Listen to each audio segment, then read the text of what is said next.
This is your urgent call to action. We are all called to lead in a world in chaos, crisis, and turmoil. Join a pivotal global movement for change to transform the leadership crisis worldwide. Will you play it safe, or will you wake up, step up, and speak out? Like Nelson Mandela did for South Africa and the world, we need a radical new way to think, act, and lead, leading boldly into the future.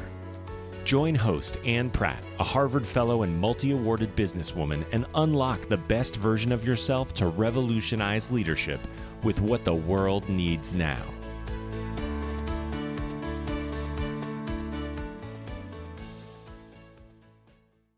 Greetings to all you future bold leaders. Thank you for joining us from around the world. My name is Ann Pratt. I'm formerly from South Africa, and I relocated abroad to attend a Harvard Advanced Leadership Initiative Fellowship in beautiful Boston in the United States of America. Today, our thoughtful bold leader joins us from the headquarters of the World Trade Organization in the beautiful lake city of Geneva, surrounded by the magnificent Swiss Alps in Switzerland. She is the Director General of the World Trade Organization, the first African and the first woman to hold this position. Previously, she spent 25 years at the World Bank and rose to the second most senior position as Managing Director of Operations, with a responsibility for an $81 billion operational portfolio. She is a development economist and has more than 40 years of trailblazing track record. She is the first woman and former finance minister of Nigeria, Africa's largest economy. She served for 2 terms as finance minister and briefly served as Nigeria's first female minister of foreign affairs. She serves on multiple boards and is the global chair of the Vaccine Alliance Gavi board and the co-chair of the Global Commission of the Economy and Climate. She is the author of multiple books and articles and has received numerous accolades, awards, and honors, including 20 honorary doctorates from top universities worldwide. Times Magazine has named her as one of the top 100 most influential people in the world. In 2021, she appeared on their front cover. The Financial Times has named her as one of the top 25 most influential women in the world. Forbes magazine has named her 6 times as one of the top 100 most powerful women in the world. And in 2020, she was Forbes Africa Person of the Year. Fortune magazine has named her as one of the top 50 global leaders in the world. And Foreign Policy has named her in one of the top 100 global thinkers worldwide. Stay tuned as she shares with us how you can accomplish so much within such a short time span, the future of leadership, why courage is critical, and how Mandela touched her heart and why his leadership is always relevant in the world today. We warmly welcome the humble, smart, and courageous Dr. Ngozi Okonjo-Iweala, Director General of the World Trade Organization, and welcome to Leading Boldly into the Future. So, Dr. Ngozi, it's such a joy and an honor to have you with us today. Thank you so much. Not at all, and thank you. You have had a remarkable career. I know you have a birthday coming up relatively soon, and I marvel at how much you have packed into your young life.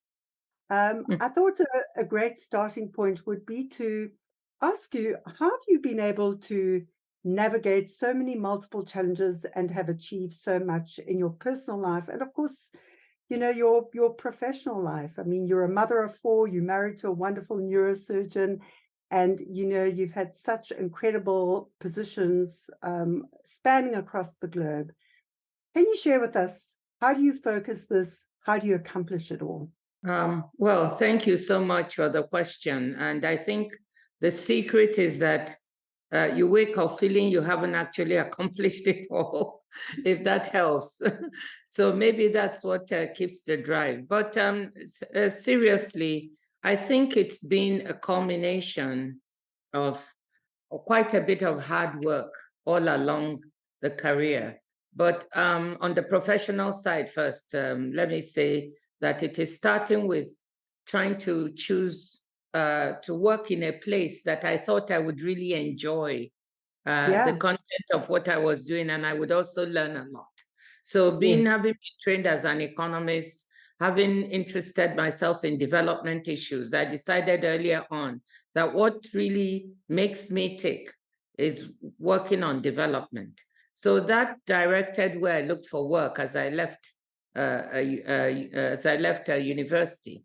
And I also decided, look, I'll do this, but my ultimate goal would be to go back to my country and try to work there and give back. So that had always been at the back of my mind. And I thought I'd ultimately end up in academics. But what happened was when I then applied to the World Bank after I got my PhD and I got admitted in the Young Professionals program, I fell in love with the work. So I worked really hard. It enabled me to work on different regions of the world, trying to do development work in agriculture, in urban issues, in macroeconomic issues. There was such a range and scope on all aspects of development.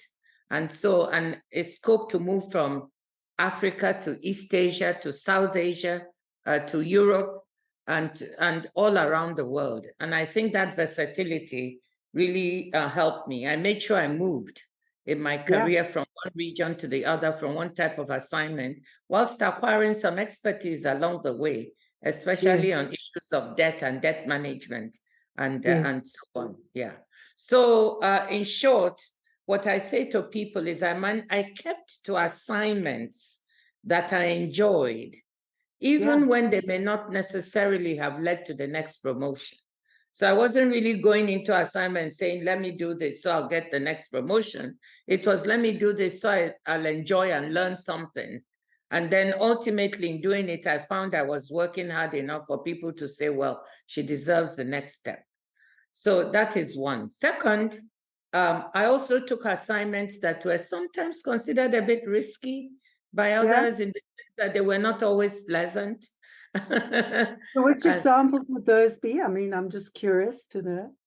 Well, I remember one particular example is when I was a young economist and at the World Bank, and there was a project in Rwanda called the Gishwati Project. It was a dairy project, and the idea was to enable poor dairy farmers, to upgrade the quality of their cows, produce more milk, increase their incomes, etc.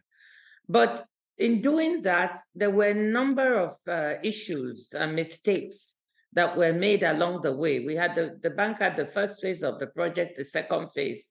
One of the issues was that in order to create this pasture for the dairy farm, there was not an awareness that forest was being cut down.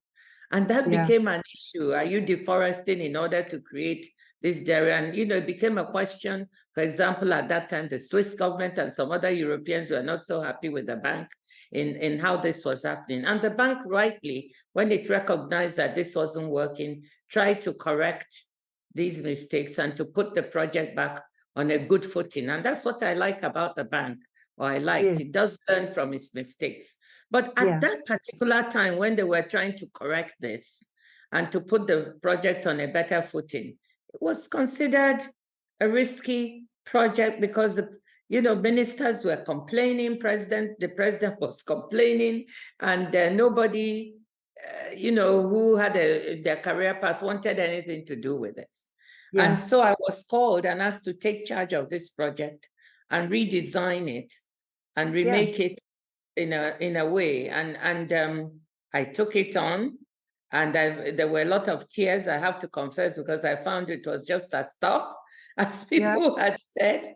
But in doing it successfully, there was a lot of gratitude from my manager, my colleagues, that look, she took on this really tough task and she delivered it, and that led to a promotion.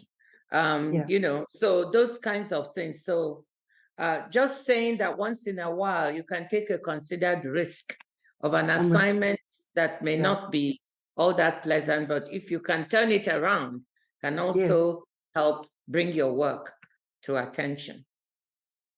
That's a very significant point. And, you know, when I think of that, Dr. Ngozi, I think of the incredible challenge you took on in your first term as Minister of Finance in Nigeria between mid-2003 and mid-2006. And you had remarkable achievements in terms of reforming and transforming the Nigerian economy under former President Okonjo. Can you take us back in time? You know, for you at the time, what was the perceived risk in that role?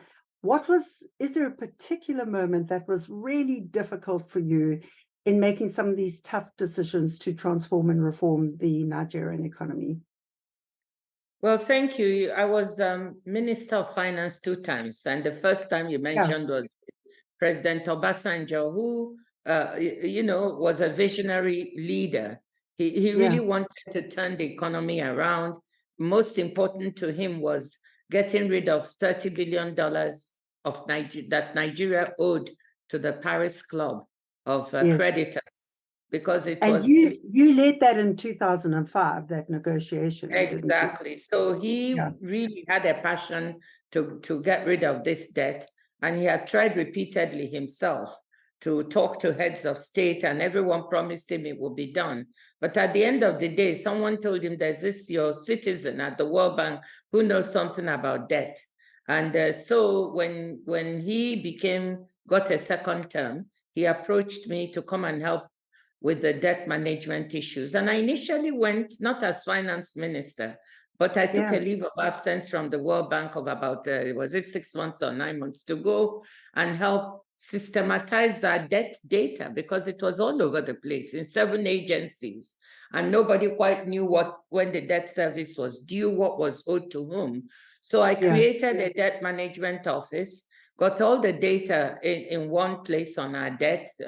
You know, we adopted the Commonwealth software for debt management, put all that in place. He told me his dream was, I want to press a button and know how much Nigeria owes and who it owes it to and when the debt service will be. We got all that done.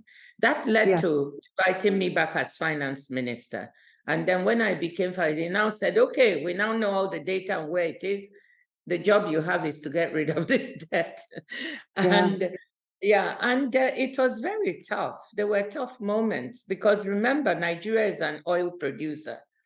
And the attitude then was, look, you're well off, you know, you are producing this oil, the price is high on the market. Why should we give you debt relief? But we were able to demonstrate, and I did this with the help of a team under the leadership of the president, who provided the political heft. We worked really hard to convince finance ministers. So I told the president, your fellow presidents may be saying, this is fine, we'll help you. But unless and until the finance ministers agree, and we do some of the technical work and the reforms needed, we will not get the debt relief. And so nobody really believed we would ever get it. I can tell you that. But so that was tough. That was a bit dicey. And we did all the work, all the reforms. Doing the reforms were not easy. Privatizing, we needed to privatize some of our loss-making state-owned enterprises. And of course, there are winners and losers when you do that. And so that wasn't easy. But we were able to deliver those reforms by working systematically for 18 months, 2 years. And then we convinced the UK, and Chancellor Gordon Brown was the Chancellor of the Exchequer then, to back us and, you know, become like the sponsor, because the UK was our biggest creditor. And once he believed in what we were doing, he was able to help us with the rest of the Paris Club creditors. And we were able to then go into negotiations and get this debt relief. So it sounds all nice now, rolling off my tongue, but I can tell you that every step of the way, there were so many obstacles, you know, but we overcame them. I mean, that's remarkable, and we could unpack so much more in that, but I know we have limited time today. I'm curious to know, you have exemplified remarkable leadership, not only in Nigeria and Africa, but around the world. What is your definition of leadership? And in your mind, what is the future of leadership for the world? What are the critical elements? Let me start with the future of leadership for the world. Yeah. I think that the problems we have now that need solutions or solving in the world, a lot of them are problems we call problems of the global commons. The pandemic, no one country can solve it on its own. Climate change is an existential threat. No one can solve it on its own. It needs global cooperation. It needs multilateralism. That means it leaders who are willing to put aside their differences, such as they may be, and come together to say, look, we need to solve these problems together. That requires real leadership. It requires courage. When maybe the people you're leading in your country may not necessarily want you to be speaking to other countries because they feel maybe they are not that friendly to them. But you, as a leader, you have to rise above it, because you know that if these problems are not solved, it will be to the detriment of your people. So yes, a leader must listen. If to be a good leader, you have to be a good listener and you internalize. But then a leader has to have courage.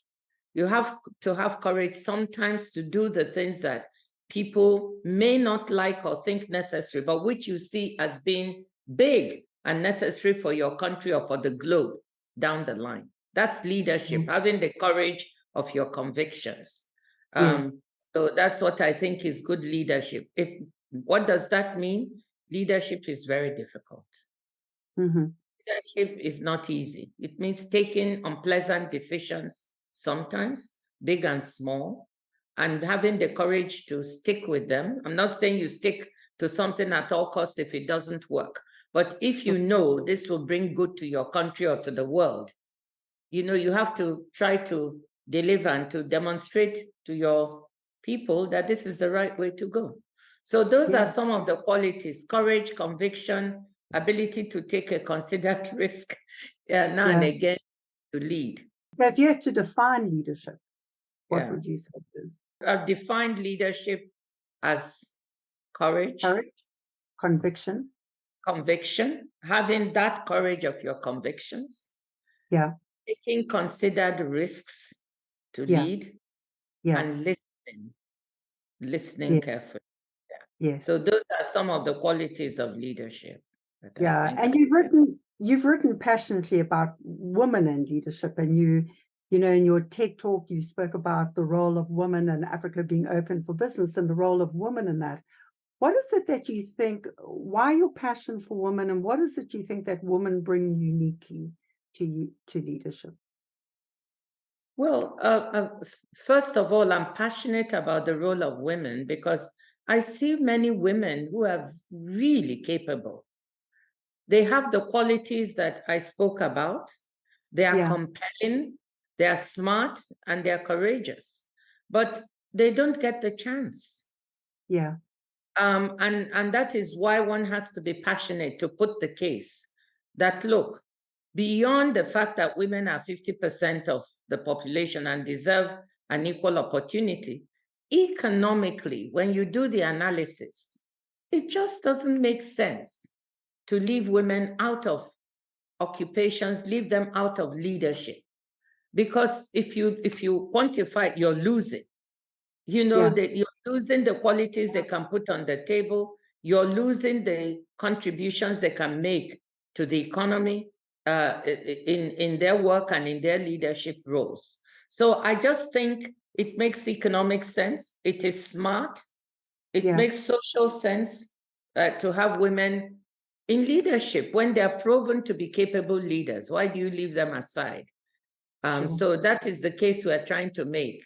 It's not a fictional one. It is a true one in the sense that when you look in any enterprise within populations, you see women who are smart, capable, courageous. They have what it takes to lead.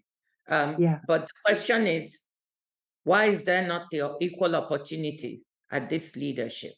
You know, we say that men have a role to play. One, they need to get out of the way sometimes to allow women the chance to lead. Second, they need to sponsor and back and support women and believe in their abilities so they can do both and advocate for women. So the book we wrote, I wrote with Julia Gillard on women and leadership. was trying to look at the histories and stories of some of our foremost women leaders today, all the way from Theresa May, the former Prime Minister of the UK, to Hillary Clinton, to Ellen Johnson Sirleaf, Joyce Banda, to the whole range of really compelling women whom we interviewed to try and tease out what are the essential elements, how did they get where they were, how did they get to leadership positions, and is there a common thread that we can pull out? That's wonderful. Well, turning to a leader who loved the role of woman and supported the role of woman, Nelson Mandela, I know you had two personal memories, very up-close memories of Mandela. I think the first was in 2005 in Trafalgar Square at the South African Embassy in London, when Madiba joined, End Poverty Now, Make Poverty History, I think, rally. I think that was your first time. And I think your second time was in Mozambique with the former UK Prime Minister Gordon Brown, trying to get kids back to school and looking at schools and Madiba's view on education. I was wondering, Dr. Ngozi, is there a very specific moment where Madiba kind of touched the way you think, act, and lead in the world today? Can you share that with us? And is his leadership still relevant for the world today? Well, Madiba's leadership will always be relevant to the world today. And I say that with so much sincerity because what he stood for and what he went through, I don't think there are many human beings who can replicate that. I'm not trying to say he was a saint or anything, but someone who could endure so much and keep a sense of humor about him, a sense of place and purpose, and come out without the visible scars of bitterness and so on, and be able to lead his country and take it forward. I think that person is really unique and will continue to have a unique place in history. I think that both Madiba and his wife, Graça Machel, I would say what they did, Madiba and Graça, touched my heart is with respect to the value for education. If you look at all Madiba's writings, you see there's continuous reference to the value he placed on education. And Graça has also made that her life's work in many ways.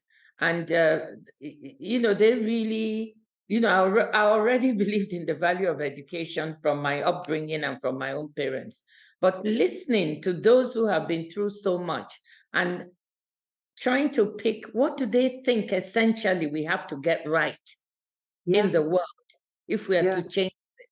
And you see that education is at the core of what they think we need to do. We've got to get our young people, we've got to get them, especially girls, the education they need. And if you can do this right, you can really change the world.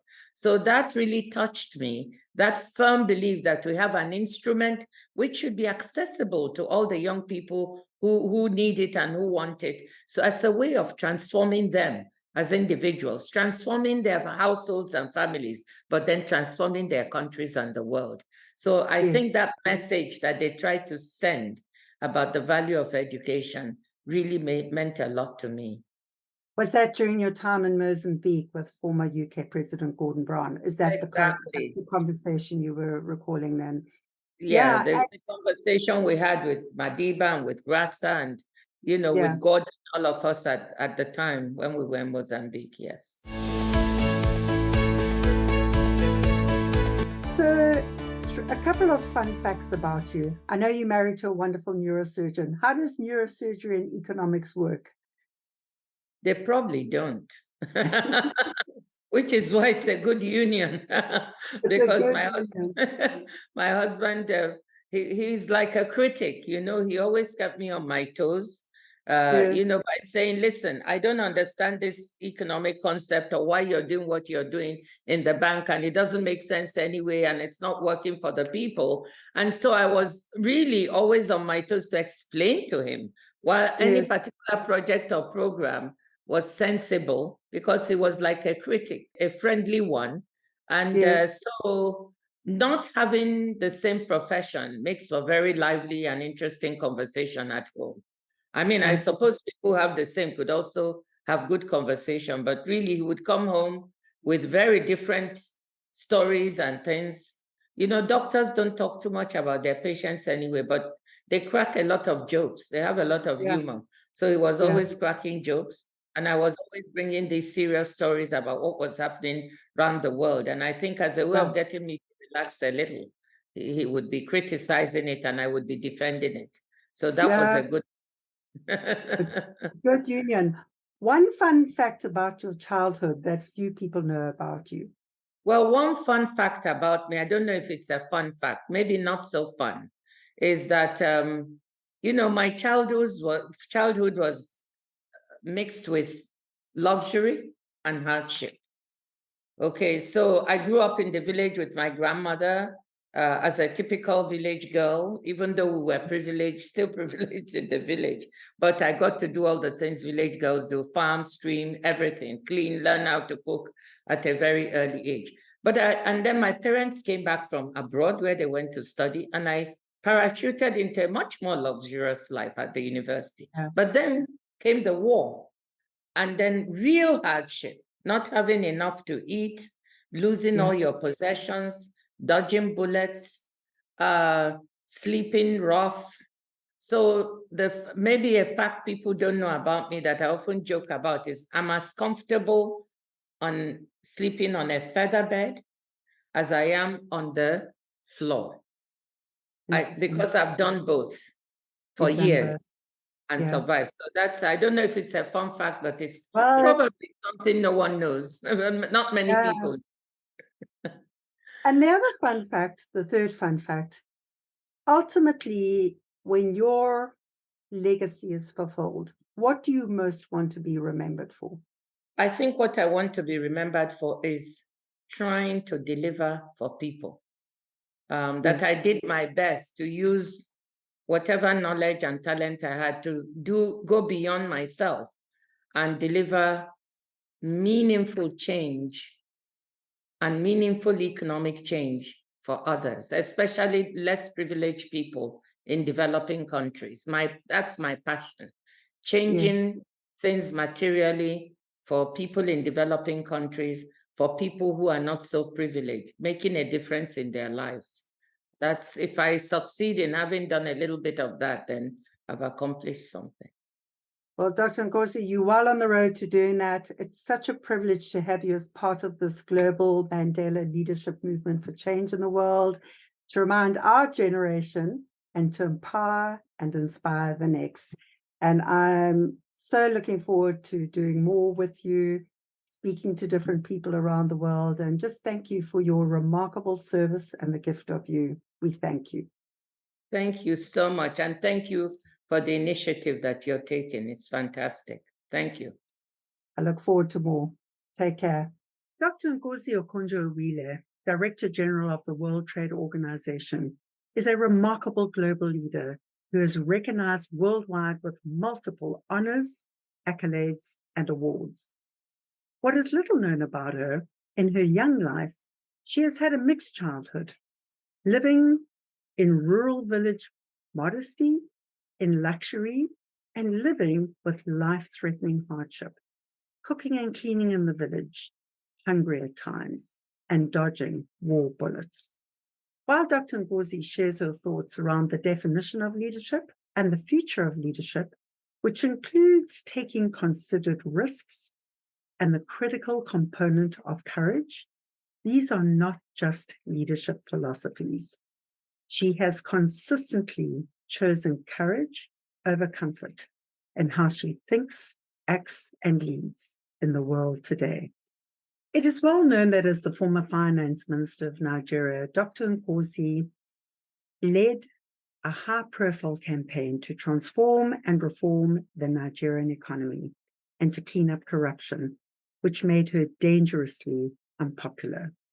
Perhaps less well known is that during her second term as finance minister of Nigeria, on December the 9th, 2012, her 82-year-old mother, a retired professor and medical doctor, Dr. Ngozi Okonjo, was kidnapped.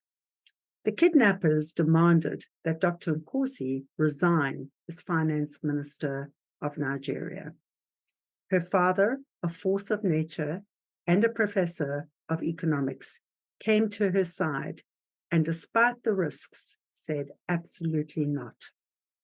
Thankfully, and perhaps intimidated by the high-profile search for the kidnappers, her mother was released 5 days after the kidnapping. So what is courage? Courage is a heart word. The root of the word courage is cor, C-O-R, a Latin word which means heart. Courage in its earliest forms meant to speak one's mind with all of one's heart. Today, Brené Brown defines courage as taking a risk and showing up without knowing the outcome. Courage is not a given. Consistently choosing courage over comfort is not guaranteed. Good people go bad, and without fortified moral courage, we are often left confused and wondering, what happened to the person we thought we knew? Why did they sell out? What went wrong? I leave you with 2 questions for reflection. What are the pillars of your moral courage? And what will it take for you to fortify your moral courage so that you can strengthen your backbone and choose courage over comfort? So until next time, remember that leading boldly is about making thoughtful, clear choices. And bold leadership is about taking bold action, just one small step at a time. One small step for you, but together, a giant step for humanity. So come back soon and share with your friends and join this global Mandela leadership movement for change. Because if not you, then who? And if not now, then when? Take care and take thoughtful, bold action.